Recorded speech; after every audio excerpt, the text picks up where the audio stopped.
You know, fun and frustrating are two words that should not be combined together in the pink salmon season.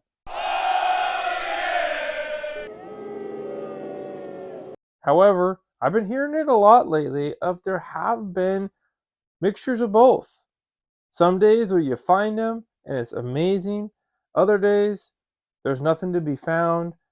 Or more common right now, where's the gear at?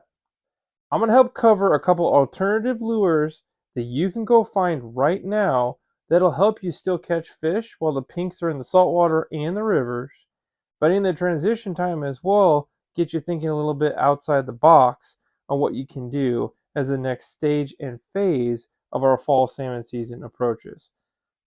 The first I heard of was shortages of squid skirts. Now, maybe not the case on every store, but in the middle of pink salmon season when it's really good, there no doubt is tackle stores getting sold out of gear. In fact, my own shop has had a couple times where we sold out of all of our packs. Being able to restock is pivotal to keep everybody happy during this time, but sometimes certain things are harder to come by.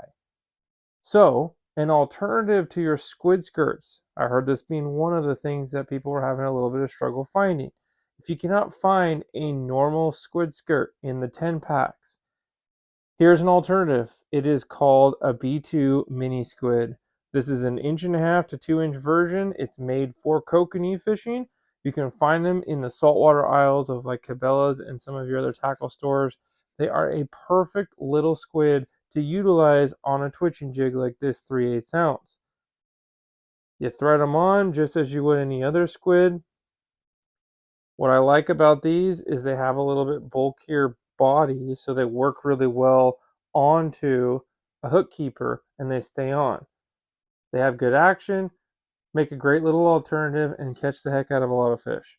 So that for saltwater fishermen out of the boats, like we were doing a couple weeks ago, to you guys that have transitioned to the rivers, this can work really, really well. It makes a great glow and color combination. So that's just one option. What about buzz bombs? I know this happens every single pink year. If you're a beach fisherman using buzz bombs, you're probably going to lose a few every once in a while. Losing them and then going to replenish your stock sometimes gets harder and harder to do. Well, what's some alternative lures to buzz bombs that you can use that still catches fish off the beach? Well, one of those is called the Tasmanian Devil. It's a great little lure made out of Australia of all places, but it has a great different action. They come in a couple different sizes. If you can find a little bit bigger ones, this has a better casting, obviously, a little heavier, but the small one works great as well. It has those wings that cause it to really flutter, and then you can reel it in and it makes a really cool spoon-like action. So that in itself is threaded on the line almost identically like a buzz bomb, so it does have a similar action to it, but sometimes it's different enough that these fish also really enjoy it. So I then custom tape the wings so they're not clear. You can really do what you want to do, but that is an option to help you catch more pinks off the beach. Well, that being said as well, you can't forget a couple other line tie jigs. A crippled herring and a sonic baitfish. These two work well. They're both 3/4 of an ounce and are great from the beach to use on lighter spinner gear. They can be jigged just like a buzz bomb, but they can also be treeved as well and get a good mimicking swimming action to a fish. There's other little things you can do, like a small dart, a small jigging spoon. You can even do these kokanee jigs, right? It just is dependent on what you have available at your tackle stores, but don't be so focused if you can't find a buzz bomb that you won't be able to catch fish, because these will do it for you as well. There we go, fish on.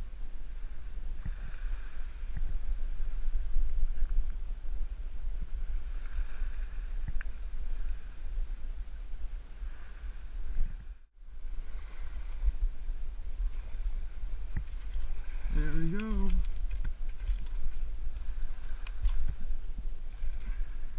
Right.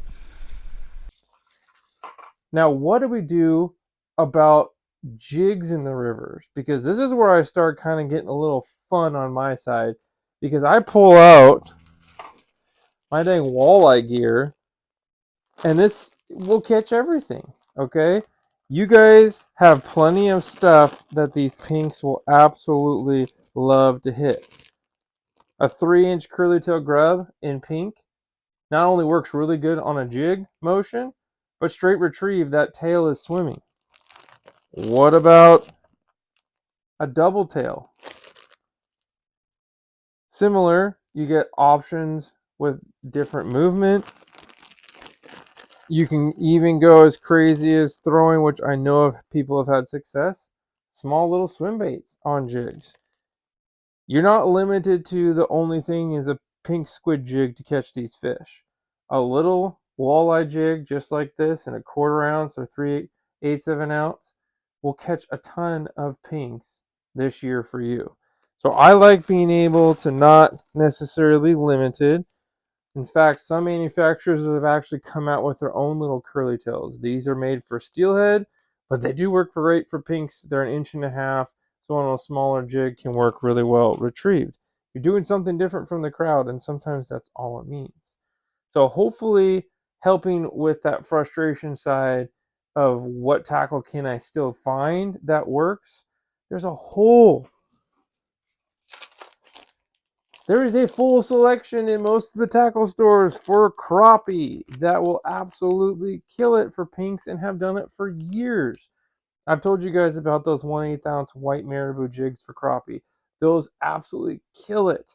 But then you get something as simple as just a straight tailed minnow like these white ones. That dancing around on a little jig gets their attention. They have small size twin tails, right? These are Cabela's brand. You guys can look and find things outside of the box that work well. Pink worms. Your 3-inch pink worms that you would use on a jig for steelhead will work really well twitched. You can use them on the back of jigs. You can use them on the spinners. A lot of different things will work. But being able to be not so focused on what's not there, try and think outside the box. I mean, a lot of our salmon and steelhead gear has come from, frankly, the bass fishing realm in just more eye-catching colors for our salmon. So why not look there first in some cases, because it may even be cheaper as well. This all being said, there is a factor of frustrating that I know this year of 2025's pink run is a little different than normal. Some of our systems down south seem to have more fish in the rivers. The Puyallup, the Green, the Duwamish, that whole south end, Hood Canal area has more fish returning based upon the projections and what I've been hearing from reports. Our North Sound has fish, there's no doubt, but it's not like it's been in years past. And so it's been more frustrating, I understand. More trips to the beach in certain areas have not been as productive as they once were. A lot of these fish, I think, really shot up into certain holding areas and stayed there. They did not go through as normal, which has affected some of what we're seeing. And even the rivers themselves being so low right now with the lack of rain are also not having the same pushes of fish as they usually would. Heck, I spent 4 hours today with the kids in an adventure trying to go hit a couple different spots in the midst doing some other things to hike and see if we couldn't find a few fish. We did find some areas that had a few fish, but given the holiday, there's a ton of people. So we didn't spend a lot of time fishing. We spent a lot more time hiking and having fun. But I noticed that there were people struggling, and there was a lot of people that weren't able to move around. The guys in the kayaks and the guys in the boat were able to chase up and down the river to find those pods of fish where most of the bank anglers were stationary. So think about in these cases, if you're not seeing a lot of fish coming through, it's not a bad idea to move. It's also not a bad idea to play your tides into your favor for the river. Your high tides and that hour after high tide when you're in the river system is when those schools are going to keep riding that push of high water all the way through. It's going to give you the most opportunity. I mean, shoot, we are September 1st. Most years, it's starting to get better, but we don't have that push of rain until the middle of September a lot of the time. So a lot of these fish are holding still in the saltwater. You're going to have better opportunities here coming very soon, but I really think it's going to get better. Having the mentality set to not get frustrated, which I know is not an easy thing to say because it happens even to myself. But going out to the river to learn something each trip can also help you bring enjoyment out of that experience versus coming out of it not being happy with the day and think you wasted a trip. Just being able to have fun can be the whole difference in how you approach every day you go out. So, you stayed with us. I appreciate you so much for that. It's time to give away a pack of lures. And the winner to our lucky drawer, there we are. Congratulations. Shoot me an email to holymolyoutdoors@gmail.com.